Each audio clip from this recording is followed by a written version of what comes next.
Olá, nós vamos falar sobre o tratamento conservador na doença renal crônica. Meu nome é enfermeira Tarsila, sou enfermeira nefrologista, tá?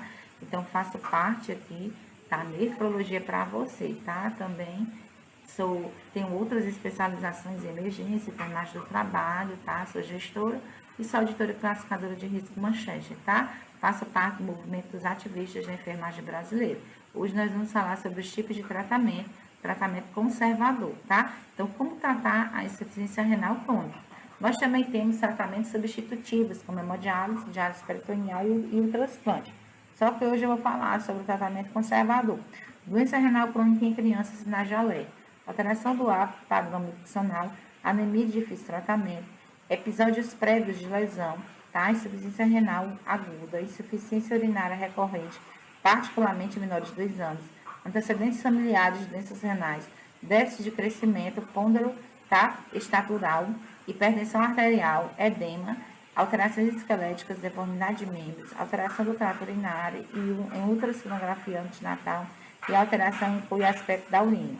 Sinais comuns de doença renal, aumento da sede, da produção de urina, perda de apetite, perda de peso, mau hálito, vômito, diarreia, boca inflamada, fraqueza e falta de energia e aumento da sonolência. Na insuficiência renal crônica, a etiologia, uma das principais causas mais frequentes da insuficiência renal é o lúpus eritematoso sistêmico, fatores ambientais, pielonefrite crônica, glomerulonefrite crônica, fármacos como os antibióticos, AINES, diuréticos, inibidores da angiotensina, fatores hereditários, anomalias congênitas, hipertensão, diabetes e a enfermidade renal policística, tá? A parte patofisiológica, dependendo da etiologia do dano renal, produz deterioração e destruição dos néfrons, com a diminuição da filtração glomerular, com a hipertensão capilar glomerular, com a deteriorização tubular.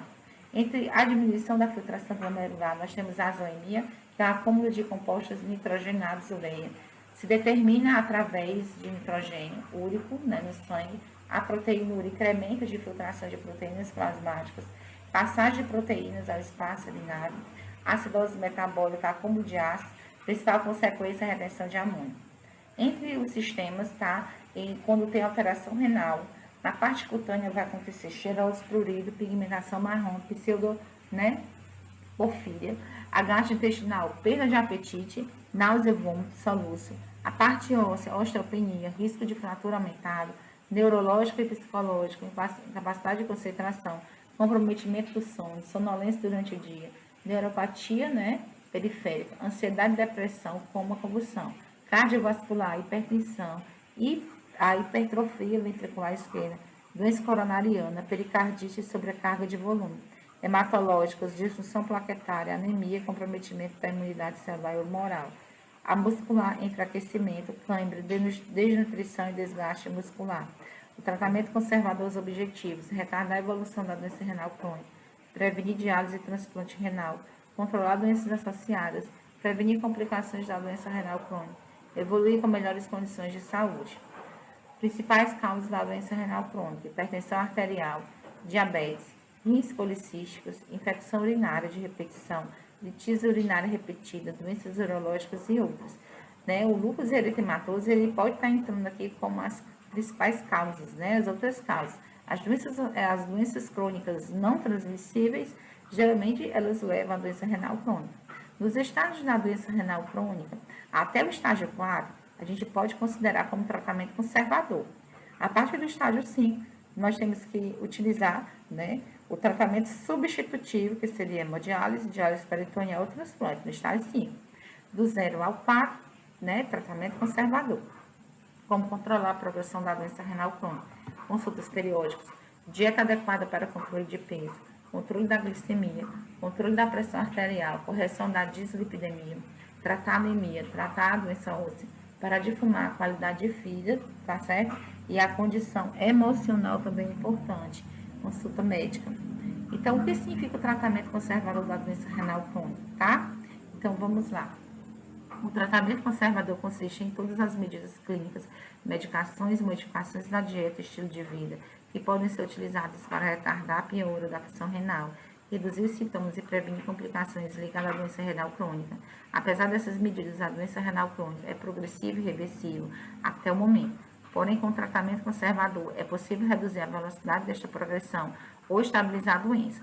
Esse tratamento é iniciado no momento do diagnóstico da doença renal crônica e mantido a longo prazo, tendo um impacto positivo na sobrevida e na qualidade de vida desses pacientes. Quanto mais precoce começar o tratamento conservador, maiores chances para preservar a função dos rins por mais tempo. Quando a doença renal crônica progride até estágios avançados, apesar do tratamento conservador, o paciente é preparado da melhor forma possível para o tratamento de diálise ou transplante. Então, consultar informações sobre hemodiálise, diálise peritoneal e transplante renal também, tá?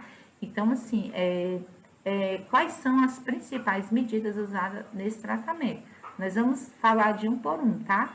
Então, as principais medidas usadas nesse tratamento é o controle adequado da pressão arterial, o controle adequado da glicemia, a interrupção do tabagismo, o tratamento da dislipidemia, o uso de medicações que diminuam a perda da proteína pelos rins, proteinúria, o uso de medicações que melhoram os sintomas, tratamento da anemia, tratamento dos distúrbios ósseos e minerais associados à doença renal crônica, tratamento da acidose do sangue, tratamento do aumento do potássio no sangue e hipercalemia, dieta adequada, preparo do paciente para terapia de diálise ou transplante.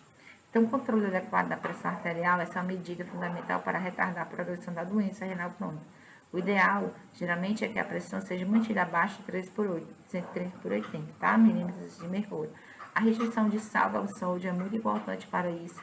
Evitar utilizar temperos prontos, alimentos enlatados, sucos em pó, salames e queijos. Controle adequado da glicemia. Para os pacientes diabéticos, esse é um passo fundamental nessa etapa do tratamento, sendo recomendado, de forma geral, manter a hemoglobina glicada, tá, a menor que 7%, e a glicemia de jejum abaixo de 140 mg por decilitro. Uma dieta adequada com redução de carboidratos, massas, batata, arroz, preferindo alimentos integrais. Interrupção do tabagismo. Atualmente existem várias formas de tratamento para de fumar, inclui o tratamento psicológico e medicamentoso, tá? Parar de fumar traz benefícios não só para os rins, mas também para o sistema cardiocirculatório. Tratamento da dislipidemia, reduzir os níveis de colesterol, apresenta benefícios no tratamento desses pacientes, não só para os rins, mas também para o sistema cardiocirculatório. Evitar frituras, molhos e carnes gordurosas, né? Uso de medicamentos que diminuam a perda da proteína pelos rins, proteinúria. A proteinúria significa que os rins têm alguma lesão, então reduzir a perda de proteínas é fundamental para desacelerar a progressão da doença renal crônica. Há vários remédios, né, medicações, disponíveis hoje que auxiliam na redução da perda de proteína na urina. O medicamento ideal e a dose a ser utilizada serão definidas pelo médico nefrologista. O uso de medicações que melhorem os sintomas. No caso de inchaço ou edema, tá, por exemplo, podem ser usados restrição de sal e diuréticos, remédios que aumentam a produção de urina, prescritos pelo médico. Porém, estes medicamentos só devem ser alterados pelo seu médico nefrologista, pois podem piorar a função renal se mal utilizados. Tratamento da anemia. Anemia é a diminuição da quantidade de glóbulos vermelhos no sangue. Os glóbulos vermelhos, hemácias, são responsáveis pelo transporte de oxigênio para todas as células do nosso corpo. Quando o paciente tem anemia, dependendo da gravidade, ele pode sentir desânimo, falta de apetite, fraqueza nas pernas, sonolência, falta de ar, quando caminha, etc. Será fundamental a avaliação pelo médico da intensidade da anemia, dos estoques de ferro e de alguns hormônios. É comum que pacientes com doença renal crônica tenham insuficiência de eritropoetina, hormônio produzido pelos rins, importante para a produção dos glóbulos vermelhos. Às vezes é necessária a reposição desses hormônios e também pelo estoque de ferro. A reposição de eritropoetina, na maioria das vezes, é feita por via subcutânea, conforme prescrição do médico. Tratamento de distúrbios ósseos e minerais associados à doença renal crônica. É comum ocorrer uma queda dos níveis de cálcio e vitamina D e o aumento do fósforo e do hormônio produzido pelas glândulas paratireoidianas, que é o paratormônio. Para cada uma dessas combinações, existe um tratamento específico a ser instituído. Para que o nosso organismo funcione corretamente, o cálcio deve estar presente. Ele é importante para a formação do osso, mas também é muito importante para que ocorra a contração de qualquer musculatura do nosso corpo, inclusive a do coração. Infelizmente, ele só é absorvido no nosso intestino se lá também estiver presente a vitamina D, ativa calcitriol, tá? Então, como a formação da vitamina D ativa ocorre nos rins, os pacientes sem uma insuficiência renal pode ter cálcio abaixo do sangue, o excesso de fósforo é eliminado pelos rins. Portanto, o paciente que tem insuficiência renal, ele tende a se acumular no sangue. O fósforo alto no sangue causa prurido, que é coceira, e estimula a produção do paratormônio.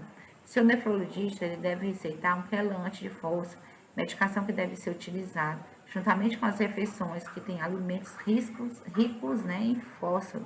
A medicação vai grudar em parte do fósforo presente na comida e fazer com que ele seja eliminado junto com as fezes. Talvez você precise fazer uma dieta com redução de fósforo. O hiperparatireoidismo é uma doença que ocorre devido ao estímulo contínuo das paratireoides pelo cálcio baixo e fósforo alto. As glândulas paratireoides crescem para aumentar a produção.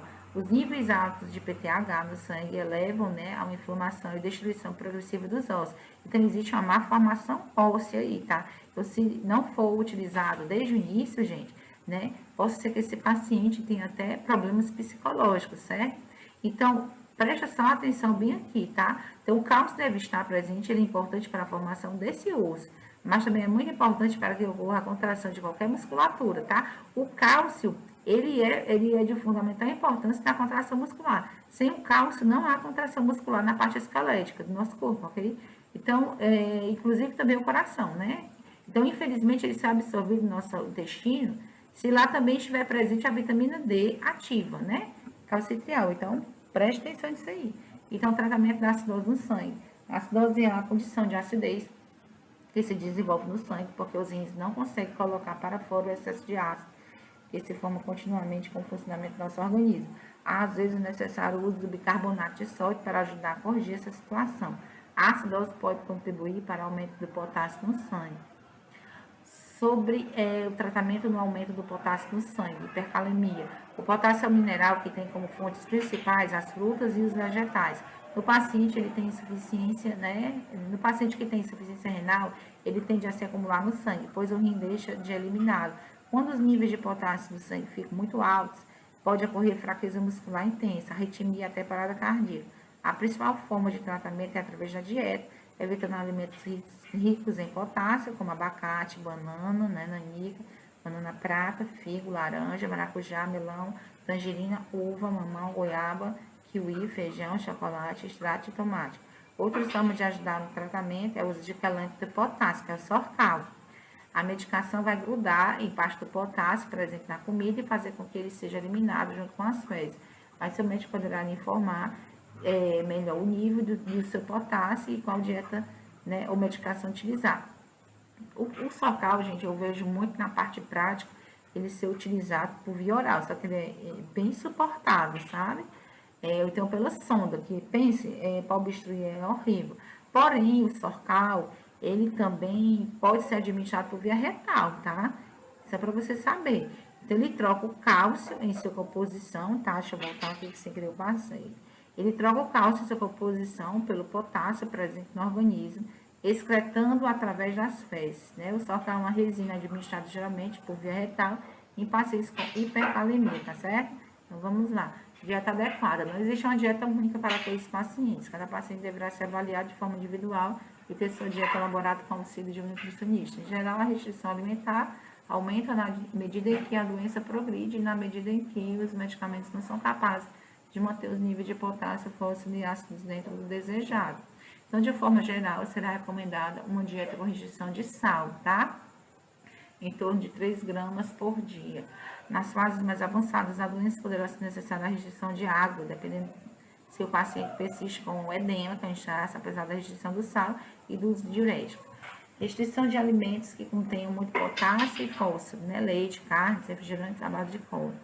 Atenção especial deve ser dada também ao consumo de proteínas, pois a quantidade e o tipo de proteína a ser ingerida varia com a fase da doença renal e a causa da mesma. É comum que os pacientes e familiares interpretem essas restrições de maneira bastante severa ou mesmo como uma punição, já que esse tipo de aconselhamento, né, muda o estilo de vida do paciente. Porém, a restrição exagerada pode resultar em desnutrição, tá? O que é prejudicial para o paciente. Por outro lado, não aderir às recomendações da dieta levará a complicações e prejuízos para o paciente. Cada caso é um caso, e as modificações da dieta dependem da fase da doença que o paciente se encontra. Preparo do paciente para a terapia de diálise ou transplante. Essa fase do tratamento inicia-se quando o paciente apresenta em torno de 20% da sua função renal e depende da velocidade com que a doença progride. À medida que a função renal se aproxima de 15%, é fundamental preparar o paciente para o tratamento e substituição da função renal, diálise ou transplante. A realização desses procedimentos permitirá que o paciente tenha menos complicação quando for iniciar a diálise ou submeter o transplante de rim, tá? Então, eu sou a enfermeira Tarsila, sou nefrologista, emergencista, e até a próxima com vocês. 15 minutinhos, falei muita coisa.